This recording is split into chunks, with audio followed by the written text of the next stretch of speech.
Hello dear student, good morning all of you. You're welcome J Career Foundation. जैसा कि आप लोग जानते हैं कि क्लास 10th का पहला लेसन समाप्त हो चुका है, the enchanted pool written by C Rajagopalachari, और अब हम लोग दूसरा lesson a letter to God का अध्ययन करने जा रहे हैं। तो इस लेसन में जो भी है उसके बारे में हम लोग अध्ययन करेंगे। इससे पहले जो आपका पहला लेसन था, आप लोग कोशिश कीजिए कि उसके जो भी आंसर है, क्वेश्चन है, उसको आप लिखिए, पढ़िए, याद कीजिए, और अगर कोई दिक्कत है तो आप इस चैनल के माध्यम से कमेंट के जरिए पूछ सकते हैं और उसका हम लोग समाधान करेंगे। आइए हम दूसरे लेसन के बारे में थोड़ा सा बात करते हैं, इस कहानी के बारे में। ए लेटर टू गॉड एक किसान लेंचो की कहानी है जो पहाड़ की चोटियों में रहता है। एक समय की बात है, वो अपनी फसल को तैयार किए हुए है। अचानक बारिश और ओले के कारण उसकी पूरी फसल नष्ट हो जाती है और उसे ऐसा लगने लगता है कि वो पूरे साल भूखा रहेगा। क्यों? क्योंकि उसका जहाँ घर रहता है वहाँ पर कोई घर नहीं होता और उसकी सहायता करने वाला कोई नहीं होता। लेकिन लेंचो को ईश्वर पे असीम विश्वास होता है और इस विश्वास के जरिए वो ईश्वर को एक पत्र लिखता है जिसका नाम है a letter to God. A letter to God पत्र में ईश्वर को अपनी फसल के बारे में, अपने परिवार के बारे में बताता है कि उसे पूरे वर्ष भूखे रहना पड़ेगा और उसके फसल को उगाने के लिए उसके पास पर्याप्त धन नहीं है और ना ही फैमिली को चलाने के लिए। इसलिए वो ईश्वर को पत्र लिखता है और उसमें 100 पीसों की मांग करता है। ये पत्र एक डाकघर में वो पोस्ट करता है। पोस्ट करने के बाद डाकिया उसे प्राप्त कर उसके पत्र को देखकर हंसता है, लेकिन उसके बाद उसे यह एहसास होता है कि यह उसके ईश्वर के प्रति असीम विश्वास का ही कारण है और वो इस असीम विश्वास को बनाए रखने के लिए अपने कर्मचारियों से कुछ पैसे इकट्ठा करता है और लेंचो के पते पर भेजता है। लेंचो के पते पर जब लेंचो जाकर उस पत्र को प्राप्त करता है और उसमें 70 पीसों को पाता है तो वह ये सोचने लगता है कि डाकघर के जो भी कर्मचारी हैं वो लोग अपने थोड़ा बेईमान हैं और वो लोग 30 पैसे खा गए। और फिर वो दोबारा एक पत्र लिखता है और उस पत्र में ये कहता है कि अब की बार ईश्वर अगर उसके पैसे को भेजे तो डाक के जरिए नहीं। फिर ये दोबारा पत्र डाकियों को प्राप्त होता है। तो यही कहानी है। अब आइए हम लोग इस कहानी का लेसन के जरिए अध्ययन करते हैं। About the lesson. लेसन का नाम a letter to God written by G.L. Flint. Lencho, a hard worker farmer, lived in a valley on the top of a low hill. Lencho मतलब Lencho a hard worker farmer, एक कठिन परिश्रम करने hard working farmer, एक कठिन परिश्रम करने वाला किसान है। Lived in a valley on the top of a low hill, वह पहाड़ी की चोटी की निचली सतह पर रहता था। वन मॉर्निंग, एक सुबह, he faced ruin due to several snowfall resulting a total damage of his crops. One morning, एक सुबह, हिज फेसेस, उसने सामना किया, ruin due to a several snowfall यानी लगातार बर्फ के यानी ओलों की बारिश के कारण, resulting a total damage of his crop, उसकी जो सारी फसल थी वो नष्ट हो गई। यानी एक सुबह ओलावृष्टि के कारण उसकी सारी फसल नष्ट हो गई और उसने इसका सामना किया। He turns to God in distress. He turned to God his distress. वो निराश हुआ और उसने अपना मन ईश्वर की तरफ किया। And wrote a letter to asking him to send money. और उसने ईश्वर को पत्र लिखा और कुछ धन मांगा। A postman saw the letter to God, एक डाकिये ने उस पत्र को देखा, यानी एक डाकिये ने ईश्वर के पत्र को देखा।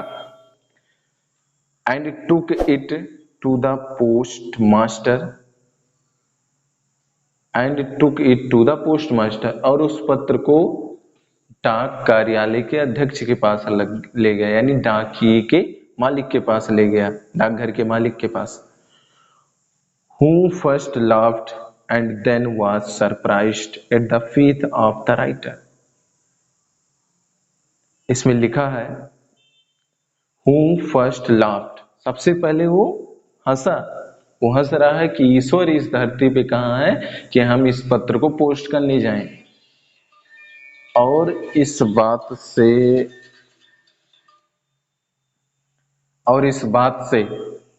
वो बहुत हंसने लगता और आश्चर्यचकित होता।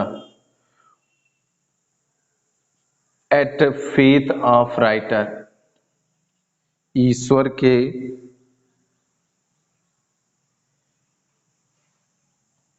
पे असीम विश्वास के कारण वो काफी आश्चर्य होता। He collected some money from his involve and sent it to Lencho along with a letter. He collected some money, वह कुछ धन को प्राप्त करता, from his involve, और उस लिफाफे में रखता, and sent it लेंचो, और वो लेंचो के पास भेज देता, with a letter, उस पत्र के साथ, उसी पत्र के साथ कुछ धन को लेंचो के पते पर भेज देता। When Lencho got the letter with money and counted its less, जब लेंचो उस धन को प्राप्त करता है और गिनता है तो गिनने में उसे कम प्राप्त होते हैं, तो वही इसमें लिखा है When Lencho got the letter with money, यानी जब लेंचो उस धन को प्राप्त करके गिनता है and counted it less, तो गिनने में वो कम रहते हैं। He felt furious, तो उसे थोड़ा अंदेशा, शंका महसूस होता है, दुख महसूस होता है उसके प्रति। So he wrote another letter to God asking him to send money, rest of the money not by the post, as the post office employee were a bunch of crooks. So he wrote another letter to God, इसलिए वह दूसरा पत्र ईश्वर को लिखता, asking him to rest money, बकाये धन को भेजने के लिए, of the money not by the post, post के जरिए ना भेजे, as the post office employee, क्योंकि जो पोस्ट ऑफिस के कर्मचारी हैं वर ए बंच ऑफ क्रूक्स, वो लोग बेईमानों के समूह हैं। यानी जो लेंचो रहता है वो सोचता है कि यहाँ के जो कर्मचारी हो बेईमान हैं और इसलिए ईश्वर अब दोबारा अगर पैसा उसे भेजना हो तो पत्र के माध्यम से ना भेजे, इसलिए वो इस पत्र में कहता है कि ईश्वर अगर पैसा भेजे तो उस पैसे को पत्र के माध्यम से ना भेजे। क्यों? क्योंकि कर्मचारी जो हैं डाकघर के वो लोग बेईमान हैं। लेसन आपका चालू होता है the house the only one in the entire valley, the house मतलब घर, the only one in the entire valley, entire valley यानी उसका जो घर है सिर्फ उसका ही घर, only one in the entire valley, पूरे घाटी यानी पहाड़ की घाटी पर उसका ही घर था। Set on the crest of a low hill, यानी पहाड़ की चोटियों की निचली सतह पर उसका ही घर स्थित है। फ्रॉम हिज हाई यानी उसका घर ऊंचा है, फ्रॉम हिज हाई यानी ऊंचाई से, one could see the river यानी ऊंचाई से देखने पर वहीं से नदी दिखाई पड़ रही है। And the field of ripe corn dotted with the flower, और वहीं से वो अपने खेतों को देखता जिसपे अनाज के फूल लगे हुए हैं। That always promised a good harvest, और एक प्रकार से वह सबसे अच्छा कृषक रहता है, यानी वो अपनी फसलों को उगाए हुए हैं, उस पे फसलों के फूल लगे हैं, और एक प्रकार से लेंचो एक अच्छा कृषक है, किसान। The only thing the earth needed, सिर्फ जमीन को यानी धरती को आवश्यकता थी, वाज ए डाउनपोर, यानी एक बौछार की, यानी पानी, थोड़ी सी पानी की आवश्यकता थी उस धरती को। एट लास्ट ए सोअर, उसे थोड़ा सा या बौछार मिल जाए, पानी मिल जाए या पानी की बौछार मिल जाए, उस धरती की आवश्यकता थी। थ्रू आउट द मॉर्निंग, अगले सुबह Lencho who knew his field intimately, who knew his field intimately, Lencho अपने खेत के बारे में काफी अच्छे तरीके से जानता। हैड डन नथिंग एल्स, वो उसके साथ कुछ गलत नहीं करता। But seen the sky toward the north east, लेकिन जो आकाश है वो चल रहे थे, तो वही इसमें लिखा है बट सीन, यानी उसने देखा, द स्काई मतलब आकाश, टुवर्ड मतलब एक तरफ से, द नॉर्थ ईस्ट उत्तर से, दक्षिण सॉरी नॉर्थ ईस्ट उत्तर पूरब, यानी जो बादल है उत्तर से पूरब की तरफ जा रहे थे और उसने देखा। दूसरे पैसेज में है, now we really going to get some water woman. Woman means महिला, महिला कौन है? लेंचो की पत्नी। लेंचो की पत्नी बोल रही है कि now we are really going to get some water, यानी अब कुछ पानी, वास्तव में पानी की आवश्यकता है। द वुमेन महिला, who was preparing supper replied as God's will.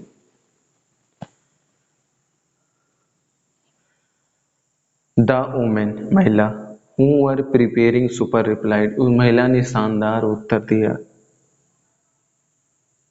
S God's willing, अगर ईश्वर की इच्छा होगी।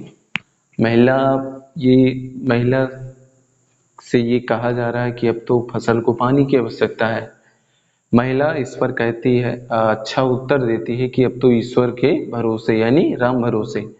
तो वही कह रही है, यस गॉड्स विलिंग, अगर ईश्वर की इच्छा होगी तो पानी बरसेगी।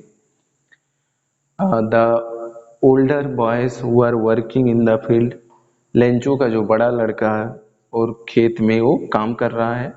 While the smallers one were playing near the house, और उसका जो छोटा लड़का है वो घर के निकट खेल रहा है। Until the woman called to them all come for dinner, until अंत में, the woman called महिला पुकारती है, to them all उन सभी को, यानी महिला अपने बच्चे और पति को पुकारती है, come for dinner रात्र के भोज के लिए आओ। It was during the meal that, it was during the meal यानी भोजन के दौरान, just as Lencho had predicted, उसी समय लेंचो भविष्यवाणी करता है। Big drop of rain began to fall, और बड़े बड़े बारिश की बूंदें गिरने लगती। The in the north east huge mountains of clouds could be seen approach, उत्तर से पूरब की तरफ पहाड़ जैसे बादल एक स्थान से दूसरे स्थान पहुंच रहे हैं, यानी उत्तर का बादल पूरब की तरफ एक स्थान से दूसरे स्थान पहुंच रहा था। उसने देखा, किसने? लेंचो ने देखा।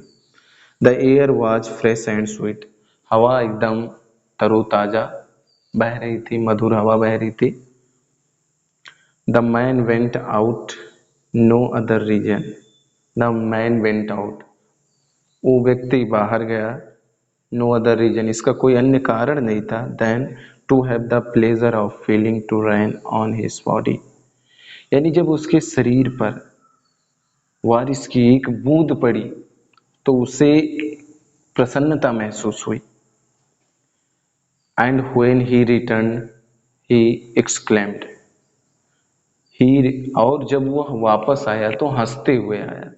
यानी लिखा, the man went out for no others reason than to have pleasures of feelings that rain on his body and when he return he exclaimed. यानी जब व्यक्ति व्यक्ति के बाहर जाने का कोई मेन कारण ये था कि जब वो बाहर गया तो उसके ऊपर बारिश की एक बूंदे पड़ी, और बूंदे जब पड़ी तो उसे बहुत अच्छा लगा, और उसके बाद वो घर के अंदर हंसते हुए आया। There are not rain drop fall from the sky. यह है एक, there are not rain drop, यानी ये बारिश की बूंदे नहीं थी, फ्रॉम द स्काई जो आकाश से गिरी, यानी जो उसके शरीर पर बूंदे गिरी वो बारिश की बूंदे नहीं थी। दे आर न्यू कॉइन्स, तो एक प्रकार से कॉइन्स सिक्के की तरह थी, यानी पत्थर ओले थे। The big drop are 10 cent piece, बड़े बड़े लगभग 10 ओले निकले, गिरे। And the little ones are 5, और छोटे छोटे 5।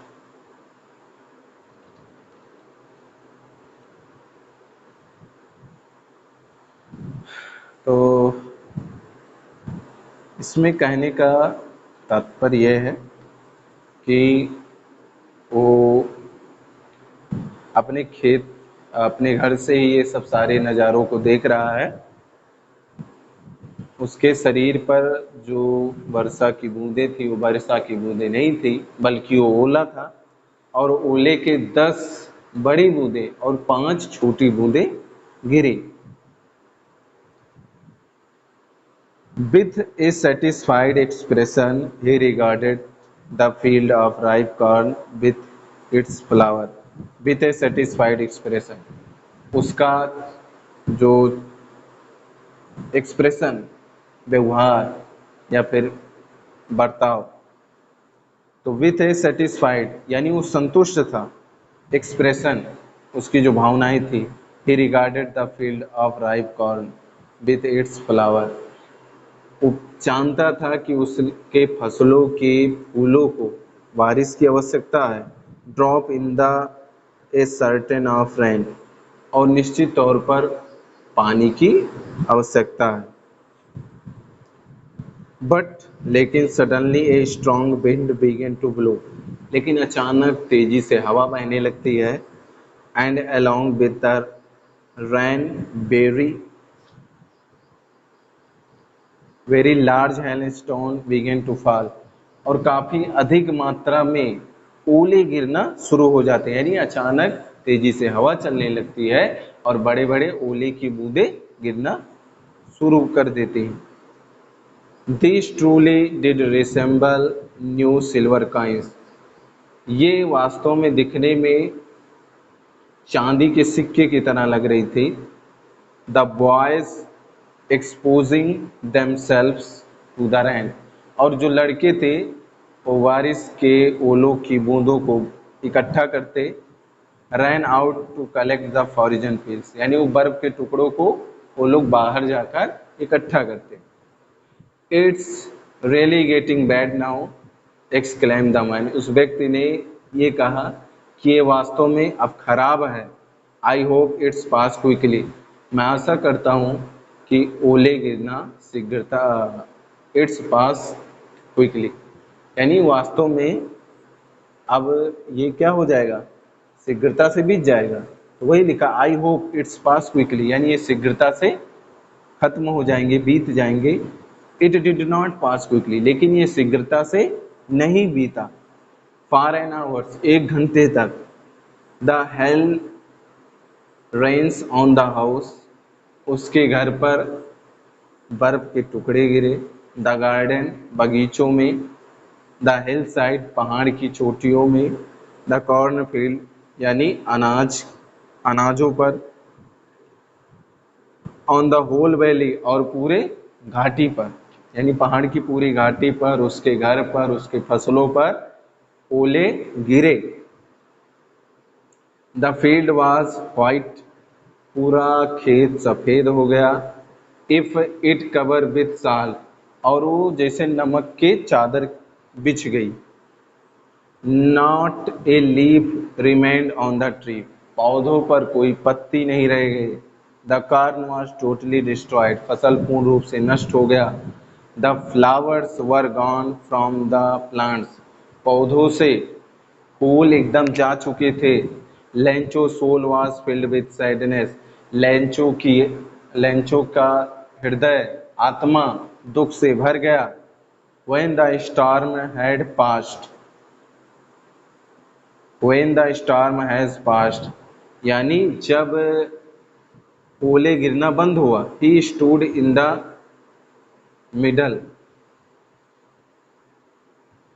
तो वह अपने खेत के मध्य में गया। And said to his sons, और वह अपने पुत्रों से कहा। अब क्या कहा, इसके बारे में हम लोग कल अध्ययन करेंगे, तो हम थोड़ा सा ब्रीफली आपको जानकारी दे दें। लेसन में लेंचो एक पहाड़ की चोटियों में रह रहा है, उसका परिवार है, उसकी पत्नी है, 2 बच्चे हैं।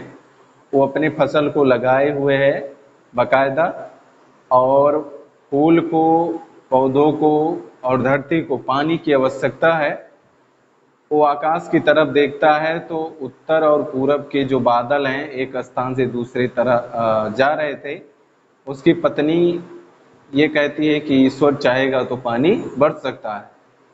उसके बाद होता क्या है कि लेंचो जब खाने को बैठता है तो बादल की तरफ देखता है और वो भविष्यवाणी करता है कि अभी बारिश की बड़ी बड़ी बूंदें गिरने लगेंगी। अब वो बाहर आता है, उसके शरीर पर ओले की बूंदें पड़ती हैं तो अपने आप को बहुत खुश महसूस करता है और घर के अंदर मुस्कुराते हुए चला जाता है। लेकिन अचानक तेजी से हवा बहने लगती हैं और फिर ये ओले बड़े बड़े गिरने लगते हैं। इससे उसे लगता है कि अब उसकी फसल नष्ट हो सकती है।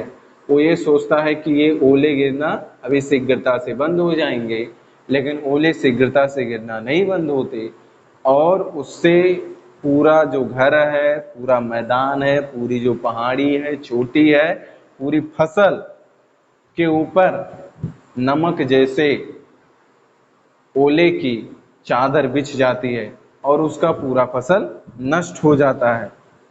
जब उसका पूरा फसल नष्ट हो जाता है तो बहुत दुखी होता है और वह उसके ओले बंद होने के बाद तुरंत अपने खेत में जाता और अपने बच्चे से कहता।